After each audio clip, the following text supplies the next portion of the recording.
Saudi club Al Hilal are ready to launch a bid for Mohamed Salah if he wants to leave Liverpool.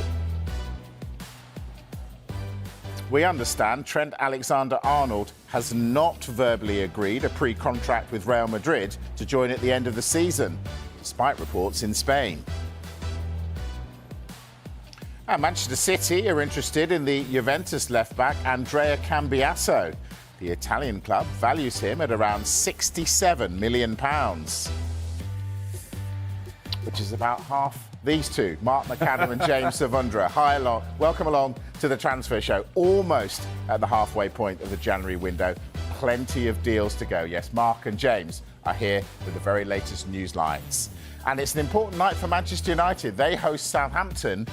Could Alejandro Garnacho leave the club this month? Well, there's strong interest from Italy. Strikers are in demand this month, but Thomas Frank has issued a hands-off warning for Brian Mbeumo. I want to start with Mo Salah. I've said that a lot in this transfer window. James, Saudi club showing interest. Where are we with this one? Well, there's still so much uncertainty around Salah's future because he's still not signed a contract. He's free to leave at the end of that contract in June. He's free now to speak to other clubs, signing a pre-contract agreement with sides outside the Premier League. Now, we understand Al Hilal are ready to offer him a lucrative contract if he decides to leave Europe and is willing to join Saudi Arabia. Now, they're looking for a high-profile signing to replace Neymar, whose contract at the club comes to the end of this season. What's interesting here, Al Hilal will feature in the Club World Cup, which takes place in America in June and July, and they want Salah to be part of their side for that competition. Now, they can offer to make him one of the star names in that tournament if they want to. He's free to talk to them if that's what he wants to do. Now, you remember, August 2023, Liverpool turned down a bid of £150 million from Al Ittihad for Mohamed Salah.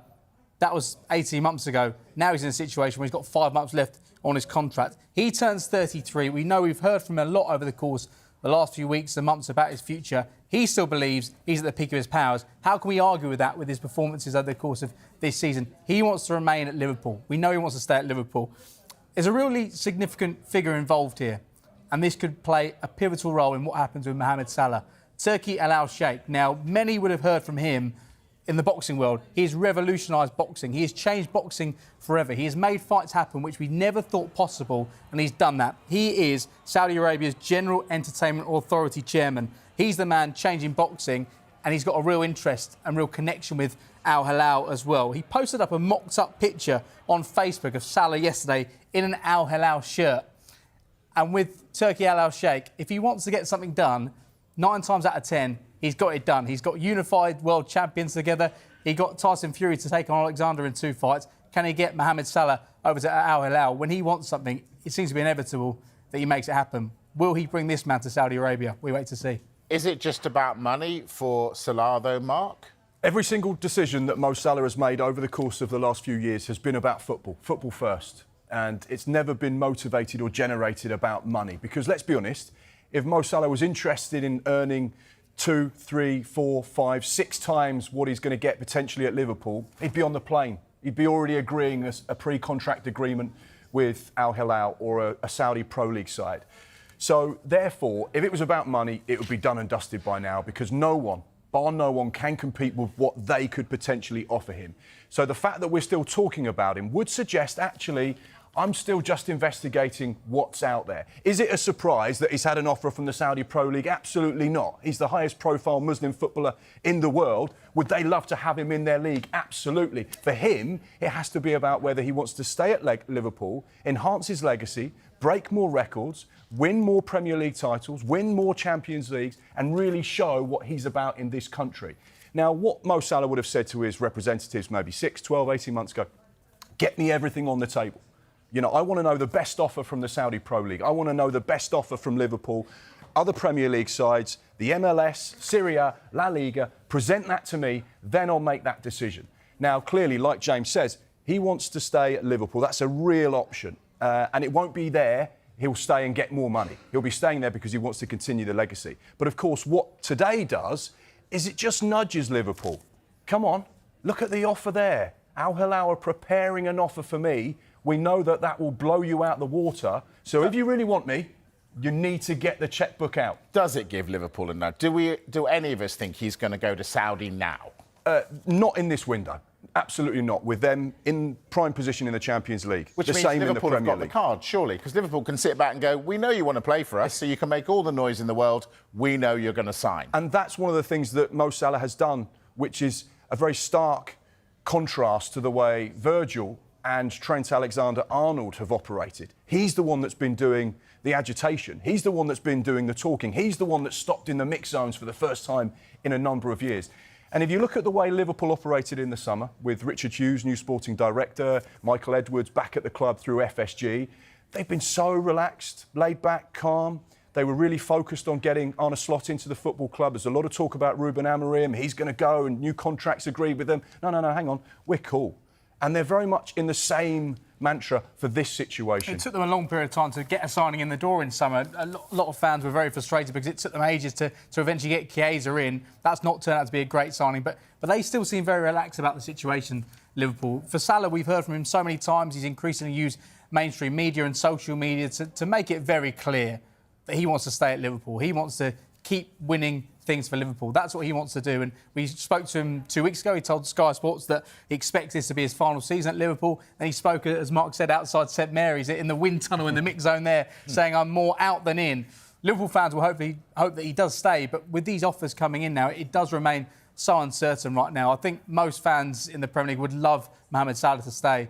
There's so much uncertainty here. He still is at the peak of his powers. At 33 years of age, you can understand why Liverpool aren't giving him absolutely everything he wants, which maybe he would have got a few years ago. That's the big thing, just to finalise on that. It's, do you give Mo Salah a contract based on this season? And if so, he's worth top dollar.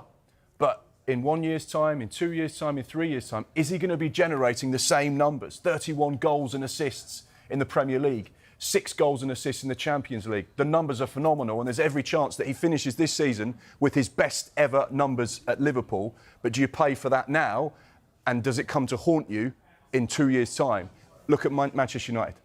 We'll talk about Marcus Rashford. Big contract, big wages. Is he delivering on the pitch? No, it's not worked out. And now they've got the awkward situation of how do we deal with these big wages that we can't really cope with and is stopping us from signing other players? And Liverpool don't want to be in that situation. Exactly.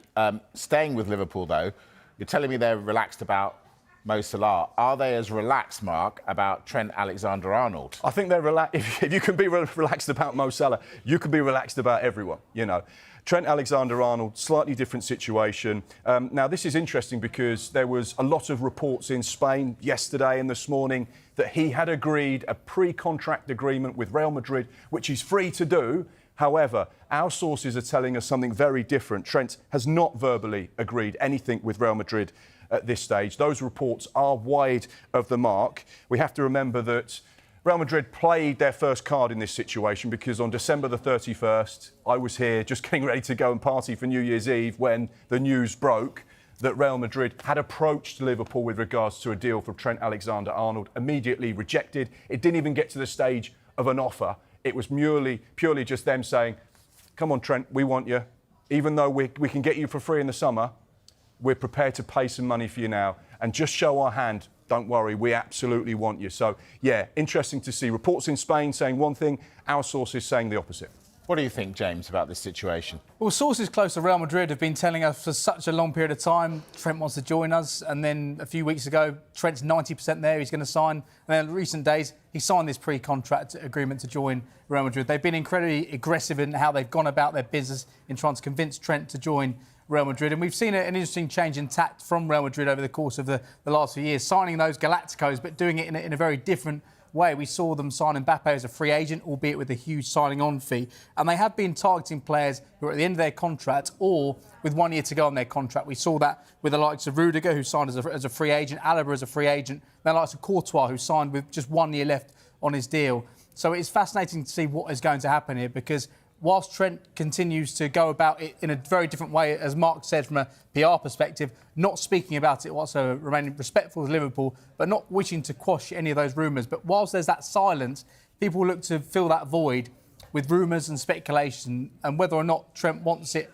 to or not, it really is affecting things for Liverpool fans and potentially on the pitch as well, as we saw against Manchester United. I'm interested in the fans' perspective here, Mark, because you listen to Jamie Carragher and he'll say, yeah, but Trent's different because he's a local boy. It's different than it is for Virgil van Dijk. It's different than it is for Mo Salah. Why is it different? Because he has a connection to that fan base unlike the other players. He's grown up in the city. He's come through the academy. He understands what the world of football is like in Liverpool, red and the blue side of Merseyside. And therefore, that connection is always going to be different for the fan base. And he's one of them. He's been standing in the Kop as a young kid, dreaming of playing on that stage. So they should be happy for him to go on and but football fans think of one thing and one thing only, and that's their club. How could you stand in the Kop as a kid, dream of playing for Liverpool, and then disappear off to somewhere else on a free? How could you possibly do that to us? You've got to stay, haven't you? Sign a contract, become one of the great icons of this football club. We know Steven Gerrard had a very similar situation. We saw how animated, upset and frustrated the fans got with regards any suggestion that he was going to join Jose Mourinho at Chelsea or go to Real Madrid and go somewhere else. What, and leave this great institution? And that's where it's interesting to see his silence in the media. And obviously his team have now got to do a really good PR job, because if he does end up going to Real Madrid and it comes out in the next week or two, he's got 6 months to still play at Anfield and convince them that he is very focused on winning the Premier League and the Champions League and competing on all fronts. And that will be a real challenge. So fascinating to see how this one plays out. Will he want to make that decision, and will he want it to be public so soon with so much riding on the rest of this season? Absolutely not. All right, enough Liverpool. I want to move on to the champions, Manchester City. We know they're spending again. Tell us, Mark, all they want to spend. I think this window is catching everyone out, because Manchester City historically do not go into a January transfer window and start a rebuild, which is exactly what it looks like they're doing at the moment. This is news that's just come a few moments before we came on air as well. Really significant, because Andrea Cavani, the man you can see in your screen, 24-year-old Juventus left-back, really talented player. We know that there is interest from Manchester City. This is in the early stages at this moment, but City are exploring a potential deal and in this window. Now, the interesting thing is that Sky in Italy, our colleagues are saying, Juventus don't want to sell. And guess what? If you want to buy him, it's going to cost you a minimum of £67 million, which is around 80 million euros. So a huge figure for a left-back who still has four and a half years on his current deal. Juventus hold the cards. They won't want to lose a player in January, but Man City's rebuild looks like potentially that could be a key part of it. OK, and what about striker Omar Marmoush? Where are we with this one? Yeah, it's remarkable to think that the champions, Manchester City, could be the busier side in January, a window where you look for quick fixes and emergency options. Omar Marmoush, we've heard about him a lot in this window already. They were due to hold talks today, Manchester City and Eintracht Frankfurt, around this signing. Clubs yet to reach an agreement. We know Eintracht Frankfurt want around £67 million for the player. Manchester City looking to do a deal closer to £59 million. So there's not a huge gap in valuation there. Talks still ongoing. No agreement yet. Mark, we've been calling that chap over there all week Vitor Reis. We now understand it's Heish. What's the latest on him? Vitor Heish. Yeah, there you go. 18-year-old centre-back from Palmeiras. He's flying into the UK today, obviously to complete the medical, finalise the move from Palmeiras. The fee is 35 million euros, which is just a shade under 30 million pounds. Young, exciting, promising 18-year-old. Mike, I've been speaking to a couple of Premier League scouts about that man. So in the 7 o'clock show, I'll tell Manchester City fans a little bit of detail about what they can expect from their new 18-year-old centre-back. Well done for not making a Heish of that. All right, we're going to go for a break. When we come back, we're going to talk Manchester United. Are they really going to sell Alejandro Garnacho? That and more to come. See you in a moment.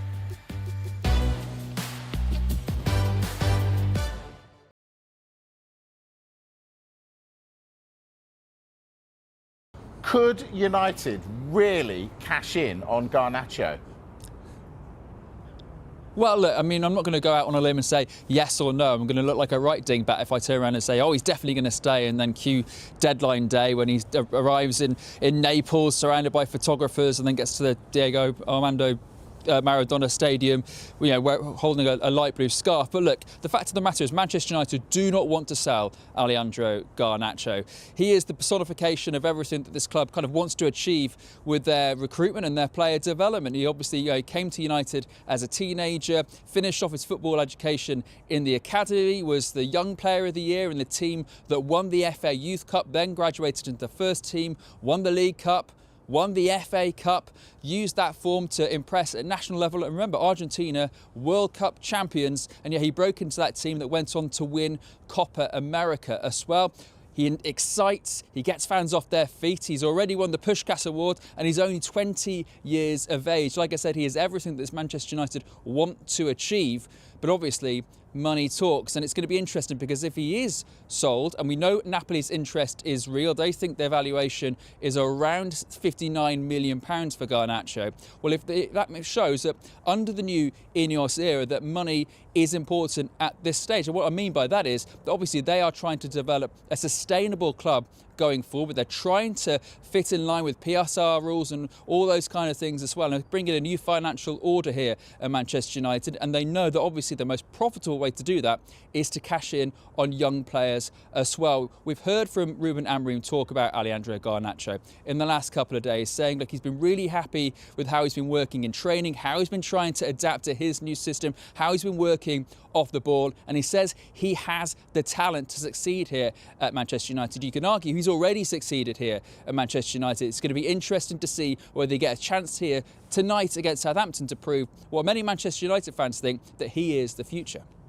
Anton Tolui, thank you very much. No one dare call you a dingbat. Very quickly, gentlemen, he's talked about the new hierarchy at United running football. Are there question marks about them? Are they thinking more about finance than football? Interesting point. And you speak to any manager at the moment and PSR will be one of their biggest frustrations. Eddie Howe has been really vocal over the last 48 hours about how wrong it is that clubs are looking at selling young academy players just to balance the books. And football isn't about football anymore. Football's about business and PSR and rules. Now, these rules were put in 2014-15 to try and stabilise the Premier League and to make it fair, and they've been tweaked every year over the last few years. And obviously the latest is to stop other clubs like Newcastle or Aston Villa punching into the top six. And these things now are so frustrating, and it feels like a frustration. If you're a football fan, you don't want to lose your best players, particularly ones that have come through the academy. You want to get behind those players. And to see players being sold and then people like us going 100% profit, fantastic, brilliant, that's not what football fans want, and that's not what football is about. Quick line on Marcus Rashford. Any developments? No significant developments. However, Ronald Araujo, the Barcelona player, looks unlikely to be leaving the new camp. With him leaving, that would have freed up potentially some cash for Barcelona to play with Marcus Rashford. So that potential move is now cooling. Representatives from Marcus Rashford's camp are still speaking to Manchester United. It's clear they've said, look, go and explore the market, see what's on the table, come back to us, and then we'll talk numbers. No developments today. So much to fit in, and I want to race through what we've got left. James, Paul Merson was on Sky Sports News earlier. He said Arsenal have to sign a striker. Give us some names. Mikel Arteta said they're actively looking. They're looking at both short-term and long-term targets. They don't want to have their pants pulled down in January in terms of fees because they know clubs do not want to let go of number 9s in this window. But Brian Mbeumo, a player that's been linked at Brentford, Thomas Frank spoke today. He said, regardless of what offer may come in this transfer window, he is not for sale. There have been reports online as well suggesting that Arsenal are in talks with Benjamin Sesko from the RB Leipzig, and they're talking to RB Leipzig. Our understanding at this moment in time this evening is that is not the case. As things stand, he's not going to Arsenal. We know Arsenal are looking. The fact Arteta said it and the fact they really are targeting it means you think they are going to try and do something if they can. What about West Ham strikers? Any names for me, Mark? Yeah, a couple of names to keep an eye on. We know that West Ham have an interest in Aston Villa's John Duran, nearly signed in the summer. He's had a really strong campaign, hasn't he? The goals off the bench, the way he's challenged Ollie Watkins. We know that Aston Villa want a minimum of £70 million, signed a new contract as well. That one's not close at all. Another name to put on your radar as well with regards to West Ham, Evan Ferguson. He is another player high on West Ham's list. Obviously, Graham Potter knows him from Brighton. He's been injured, hasn't played a competitive game since before Christmas. Brighton's stance is we're not really sure if we want to let him go, but we know he needs game time, but he could be crucial for us. Hertzler has said there are benefits to letting a player out on loan. Quite an interesting comment in his press conference, and maybe Brighton's stance is just softening. 4 other names for you from West Ham. They're also considering Rodrigo Muniz at Fulham. Would they want to sell him? Taiwo Awoniyi here at Nottingham Forest. We know they'd look for a replacement if they're to let him go in this window. 2 other players from across Europe as well. Evan Gassand, the Frenchman, and RB Leipzig's Andre Silva as well. It feels like it's an area they need to fill in the pitch with those injuries they've got in that area. Mark, Everton, what are they doing? Yeah, so Everton have held talks with Lyon with regards to Ernest Nuama. The Lyon winger plays mostly on the right side, can play as a 9 or on the left as well. 21-year-old.